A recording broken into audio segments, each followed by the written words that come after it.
Hindi porket na nagpatawad tayo, wala tayong sakit. Ito pa rin, tao lang tayo eh. Pero ibig sabihin, we are freeing ourselves from the bitterness. Makita natin yung tao, maalala natin yung moment na time na nasulatan na tayo. Nandun pa rin yung pain. Pero anong meron tayo? We have peace in our hearts because there is no longer bitterness. Hindi na po tayo ang malaya. Amen! Sabi mo, forgiveness is an act of faith. Mahirap. Madali ba magpatawad? Madali? Hindi. Hindi na naman. Hirap eh. Yung niloko ka sa pera, yung niloko ka, pinagkatiwalaan mo pero niloko ka, sinaktan yung mga anak mo, kaya mo patawarin.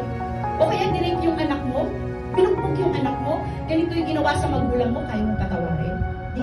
It's an act of faith. Okay? We have freedom to choose. And we have freedom to forgive. Amen po ba? Amen. So, ibig sabihin, kung mahirap siya patawarin, all we have to do is to ask grace from the Lord. Lord, tulungan mo ako. Tulungan mo ako na mapatawad yung taong nanakit sa akin. Hindi ko kaya. Pero I know by your grace, makakaya.